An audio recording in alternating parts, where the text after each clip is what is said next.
Keep in mind that Arlo may have addressed this in other videos. Feel free to point it out in the comment section of the video. This is just addressing the elephant in the room for others. Thank you and enjoy the video. Man, this whole drama in the comments of me being a transport is getting out of control. I need some help with the whole drama dying down. Nintendo Meta Runner. Who are you? I am a gaming demon, and I am here to help you in exchange of your soul. Predictable. And how do I know you won't find any loopholes so that you can watch me suffer? Read the fine print and sign it if you think it's a fair deal. Okay, let's see here. By agreeing to sign this contract, you are hereby doing commentaries with gameplay footage and focusing on Nintendo-related stuff, as well as your soul sealed. In exchange, you will be given with anything your heart desires. This contract will expire in 2 months, but can be renewed. If you happen to die before the contract expires, your soul is permanently sealed, and you will serve as Satan's hellspawn. For each renewal will come another task added to the previous one. How you do the task will not matter as long as you follow the contract's guidelines. If you submit your allegiance to God, the contract is broken and you can't get another one. You can't take back what you submitted. This seems to be a bit contradictory. How will you know that my actions will be just to make sure I keep within the guidelines? We can detect your soul's cleanliness to see if you haven't broken it. And how do I know this contract is legit? If there's one thing I know is to don't take shit from other demons. Okay, then you will forever be infamous without fame. You know, I will try this contract out. And if it turns out to be a farce, I will beg for a miracle. Nintendo Meta Runner. Okay. My soul is sealed. I hope you keep your end of the deal. I'm not expecting you to. But let's see what you can do. And I know what to commentate on. Will intro.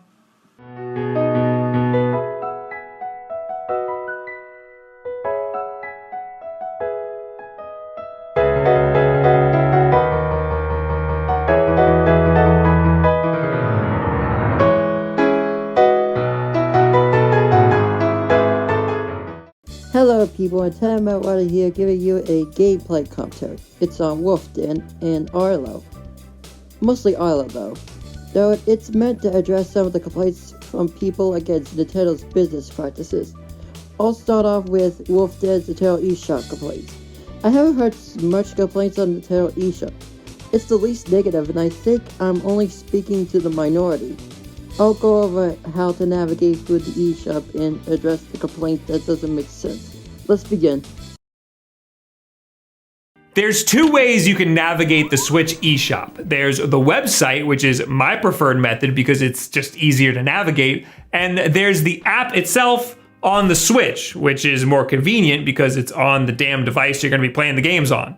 Both are curated equally as poorly. Right when you open the app on the Switch, you're greeted with the featured section, which makes a lot of sense. This is where they're gonna put their big budget stuff, AAA stuff, their most popular games, and their top new releases.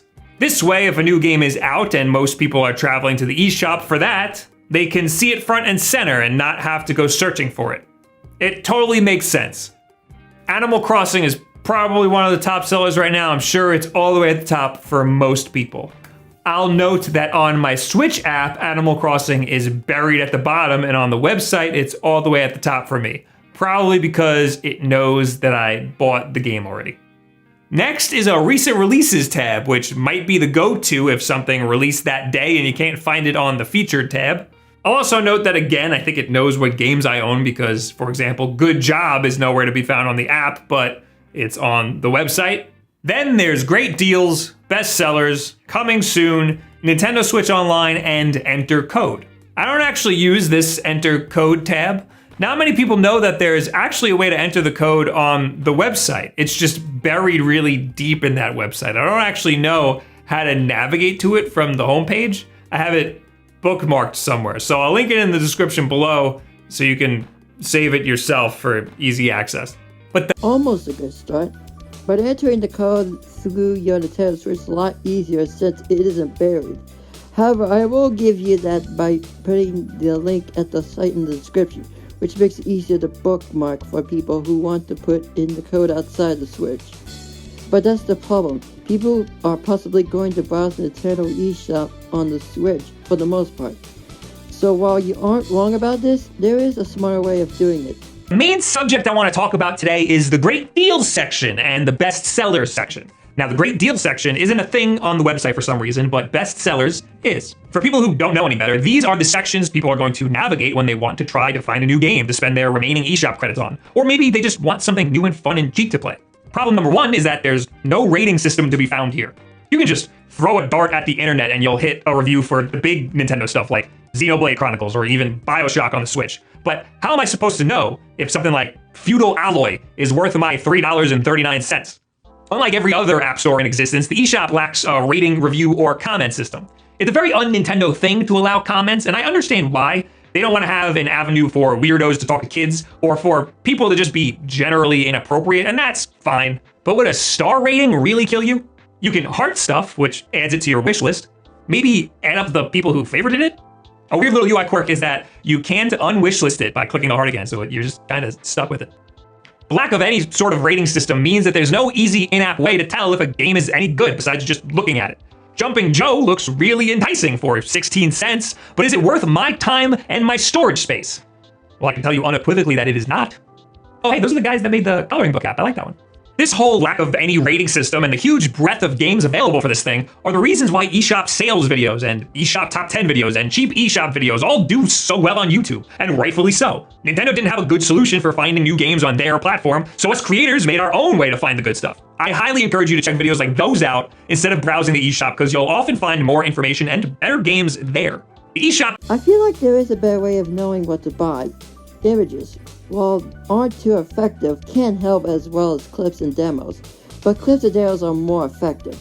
Though cheap games make up the lack of demos, it's more mixed to me. I'm pretty sure there are better ways of doing it. I'm ending it here since hacking the eShop is scummy, though if it did get fixed, these outdated and disownership worthy. Moving on to Arlo's Joy-Con drifts issue.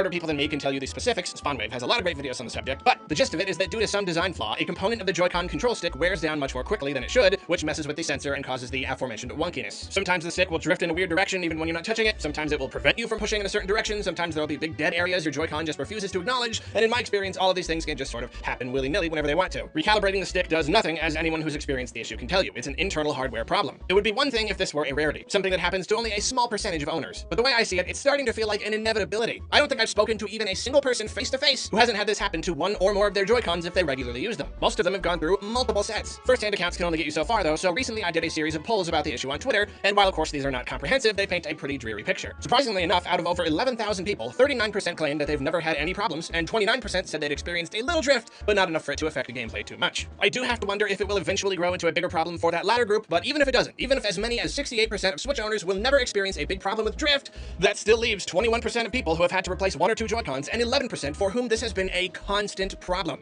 32% of Switch owners have experienced complete loss of Joy-Con functionality, and in many cases several times. Those percentages are super bad. That is a gigantic failure rate. Furthermore, of that 32%, a whopping 72% were completely unable to get any of them replaced for free within the warranty period, but 7% able to get some of them replaced but not all of them. Then just for a little more clarity, I asked the people who have not experienced drift how frequently they play in handheld mode. Once again, I was surprised to see how many of them do indeed play in handheld mode a fair amount. It's possible that many of those people just haven't had their Switches long enough, or it's possible that some Joy-Cons miraculously just don't have the issue. Maybe these people are unconsciously gentler on their controllers, maybe a combination of things, but despite there being a few more lucky folks than I initially expected, amongst my Twitter followers at least, the overall numbers are still pretty dreadful. 32% failure is still really, really bad. And myself, my original left one started to go first, and I just barely got it covered by the 1-year warranty before it expired. But what happened literally 1 week after it did expire? My right one started to go out, right after I just got my left one back in the mail. So that one sat in a drawer for a year while I borrowed a spare from a friend. And guess what? That one started to go out too. And guess even wire, then the left one that was replaced started going out. That's 2 sets of Joy-Cons in as many years. Solutions for this problem? Not a lot of great ones, I'll tell you that much. If your Joy-Con is still under warranty, getting it replaced is actually a pretty smooth process. Nintendo doesn't tend to charge for anything. They just send you a packing slip, you throw everything in a box, and they ship a refurbished or brand new Joy-Con to you pretty quick. It's still very inconvenient, especially for those who don't have Pro controllers to use while their Joy-Cons are away. And of course, up until now, if your warranty had lapsed, you were simply out of luck. Nintendo would still fix or replace them for you, but they would charge you so much that it was barely even worth doing. Apart from that, you can buy a replacement control stick for a relatively low price, though honestly, the idea of taking apart my Joy-Con and doing tiny surgery on its tiny components seems like the perfect recipe for an even more messed up Joy-Con, now with a bunch of blue hair lodged inside, and not to mention all the wasted time me trying to do it. So, also not great, though it's the best option so far for those who don't mind doing those kinds of tiny repairs. Then I've heard that if you lift up the little flap on the control stick and blast it with canned air, it helps a lot. The problem is that in most cases that I've heard of, it doesn't last for too long before walking out again, so you gotta keep keep doing it, I assume indefinitely. Also not a particularly ideal solution. And the problem is that even if you can find a relatively cheap solution like replacing the stick, I think it's reasonable to say that you really shouldn't have to. Not everyone has the skill or knowledge to do such a thing. It's still a time and money cost that we shouldn't have to pay. This is absolutely not a problem that we, the customers, should have to shoulder the burden of. Well, it seems a lot of people agree with me because this issue has only grown bigger and bigger as more and more people have bought Switches as— Stop! Stop. I think I heard enough. All this is nothing more than the consumer not putting the effort of making sure it lasts. Here's an idea. Reject all the Joy-Con stick. I'm not mad at Arlo for this. Every time I hear this, they sound like overgrown children who can't take responsibility of their actions, or admit there's not much fixing. My two default Joy-Cons got damaged because I haven't properly removed the strap. And you know what? That's on me, not the company. You could make the argument that everything is Nintendo's fault, but Arlo just admitted that people who had them longer are being careful. I'm one of those people. Ignorance of another person is not always the fault of the leader. It's the person sometimes. Harper only made that quote to put the pressure on the ant colony. It is true, but Harper is not aware of what's going on. What he just wants you to suffer so his swarm can eat out the land. This is why villains who make the best quotes twist them in their favor. Where was I? Oh yeah. Take care of your product properly and it won't happen to you. At least the tale is trying to help out the consumer. Speaking of, For one, so far this seems to only apply to residents of the US and Latin America. It's very possible that this was simply a decision on the part of those respective divisions of Nintendo, and if that's the case, it's absolutely ludicrous. This should be a company-wide decision. If it's decided that people should be compensated for their faulty Joy-Cons, everyone should be compensated. I mean, that goes without saying. Another big problem is that this whole free replacement thing is not really public knowledge yet. At the time of this recording, Nintendo hasn't made a statement about it or anything. We only know about it because allegedly someone inside the company decided to leak a memo? Seriously? And we only know, you and I and other publications and whatnot, because we closely follow this stuff. What about all the kids and parents who don't follow the news? We can hope that they'll contact customer support, but if they're anything like me, they believe that it's just not worth doing if your warranty has expired. There's no point in going through the trouble. They won't cover it if it's not under warranty. This memo was the only reason I thought it was worth trying again. Seriously, if you're gonna make your problem right, you gotta make it right, and tell everybody you're making it right. Then, here's a big one. I take particular issue with this whole thing because Nintendo only decided to do something when the word lawsuit was mentioned. There's no doubt they've been aware that this is a serious problem for the last 2 years, and they waited until it was just on the verge of becoming a complete PR disaster before they said or did anything. I've said it before and I'll say it again, Nintendo is awesome. Nintendo is one of the very few big game companies that I truly believe is full of heart, and that truly cares about its customers. I don't know who's been making the decisions in this situation, but this is not the Nintendo I know. This is not a good look for them.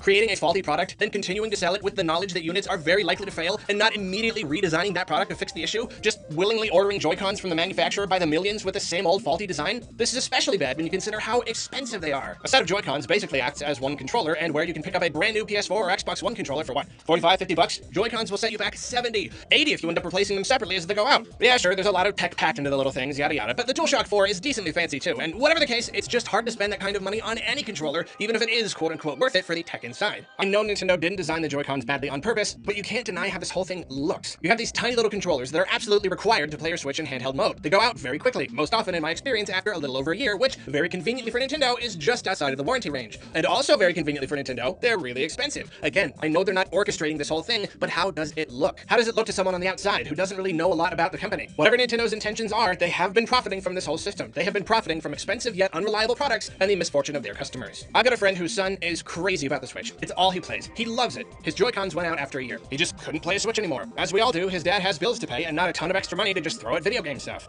But what could he do? Let the $300 system that his son loves just sit there forever? So he bought him a new set. Could have bought a brand new retail game with that money and had enough left over for something on the eShop, but nope, it went to new Joy-Cons. And guess what? Those went out after about a year too. Just a little too late to get them replaced under warranty. A few months ago was his son's birthday party, and you know what he got for his birthday? You know what his big, high-dollar present was? Was it Smash Bros? Was it Mario Kart? Was it a big fat eShop voucher? No! It was a new set of Joy-Cons. A third set of Joy-Cons, just so he could keep playing the system they'd already paid for. He was ecstatic about his present. And frankly, I was appalled. I was appalled that not only did Nintendo let this happen, they were coming out on top because of it. I fully understand that issues like this are expensive to fix. Maybe Nintendo literally can't figure out how to redesign the control sticks so that they don't get all wonky, but they're also not gonna just stop selling Switches, so they've been covering their ears and hoping everything turns out okay. I get that the overall thing just stinks. It's a very unfortunate thing to happen to a company. Fixing it would cut really hard into their profit margins. But let me turn your attention for a moment to Microsoft, specifically the Xbox 360, which I mentioned earlier. Because of some weird defect, the first model saw failure rates close to 25%. Nearly a quarter of Xbox 360 owners spent $400 on the system, which was more like $500 in today's money, only to have it weekly flash a little red ring at them and go kaput forever. So, what did Microsoft do about it?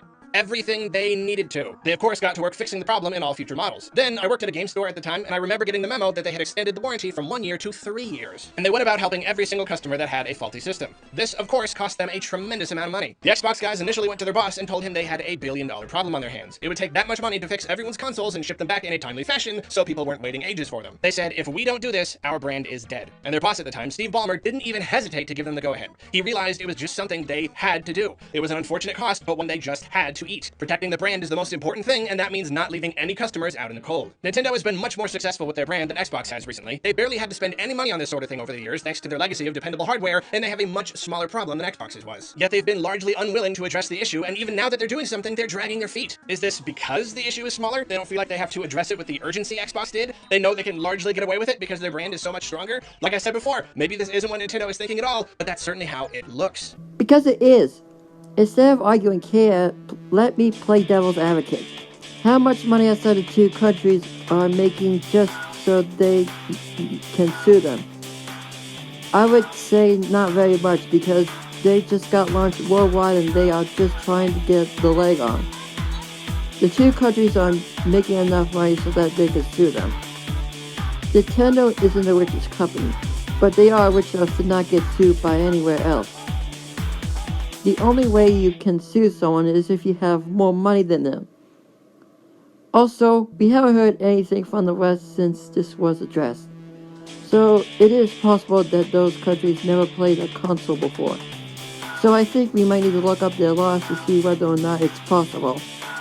Ending up right here. Next is on Nintendo Switch Online. Oh, joy. If GameXplain's got an analysis machine, I've got a criticism machine. This year, it's been able to chew on the likes of Kirby and Mario Tennis, but those were just appetizers. Okay games, lack of ambition and content being their biggest crimes. But here we've got something that I've got a straight-up problem with, and that something is, of course, Nintendo Switch Online. Funny thing is, it's not like a terrible, awful service with no value. It's fine on paper.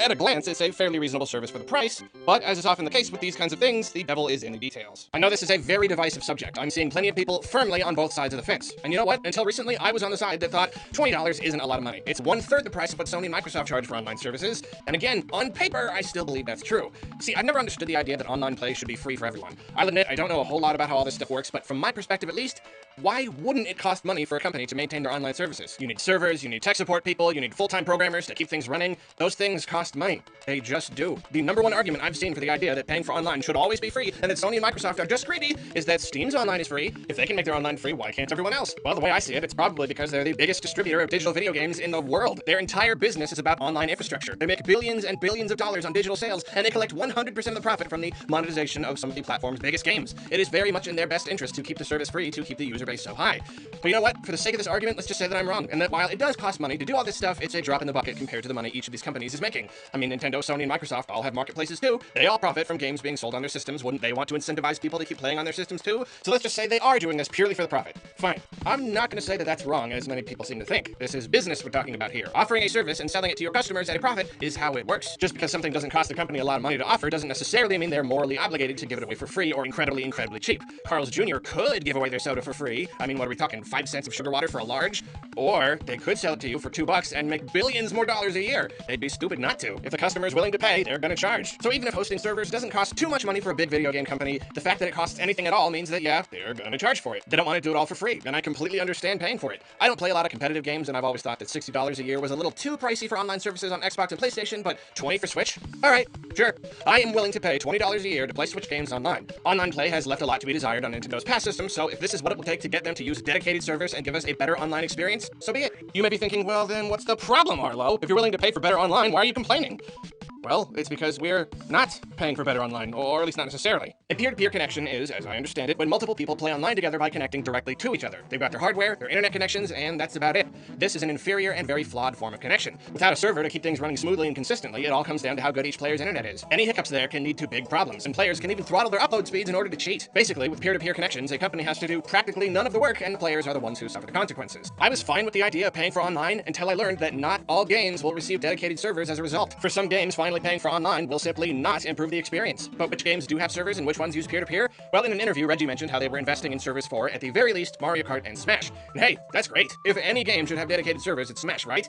But guess what huge, super-duper important multiplayer Nintendo game doesn't have dedicated servers? Too late, I'm already telling you, it's Splatoon 2! That's right, Nintendo's big online competitive shooter is strictly peer-to-peer. Now, I've lauded Splatoon 2's reliability in the past, and it does work pretty well most of the time, as well as I think you can expect peer-to-peer to work. But it's never been perfect, and in fact, as time has gone on, I've seen more and more cases of it really messing up, heard more and more people complain about it. And back when all this was free, I was like, hey, at least it's free. But now that we're paying for the privilege of going online, it's pretty silly that we can't expect a better service on Splatoon. There are some people who have put hundreds of hours into the game. Their Switches are their Splatoon machines. They're really serious about it, and now they've got to pay for nothing to be better. Nintendo made tens of millions of dollars overnight just by flipping their big Switch online lever, and they're not willing to throw a little bit of that at Splatoon, easily their biggest online game right now. And what about the future? What future games will be affected by a lack of dedicated servers? My Switch Online subscription should give me peace of mind, but it doesn't, because in some cases it's paying for nothing. I'm paying for no benefit at all. And I know that many people will now remind me that Microsoft and Sony and some big publishers use peer-to-peer too, despite PS Plus and Xbox Live Gold costing quite a lot, and to that I say, yeah, that stinks too. Doesn't make this any better, and I suggest any Sony or Microsoft-themed channels take it up with their preferred companies. I will note here that dedicated servers are not the only problem with Switch Online, and plenty of games can effectively use peer-to-peer connections without too much trouble. Like I said earlier, I don't know a lot about this stuff, but it seems like another problem is netcode, which very basically is the overall quality of an online service and the connections it provides. This is a little less tangible than just throwing extra servers at the problem, but it's important nonetheless. I can't give you a really solid opinion on this. Better netcode is something Switch Online really needs, obviously, though I can't necessarily say with complete certainty that Nintendo won't continue to invest into their basic infrastructure and improve it. Maybe they're working on that netcode as we speak, and it'll slowly get better over time. The server thing makes me think that's not super likely, but if I don't know for sure, I can't swing one way or the other. Whatever the case though, the point still stands that simply sticking online play behind a paywall without using at least some of that money to improve the overall experience is Do you realize that other third-party companies can just rely on DLC and services to improve their own online server?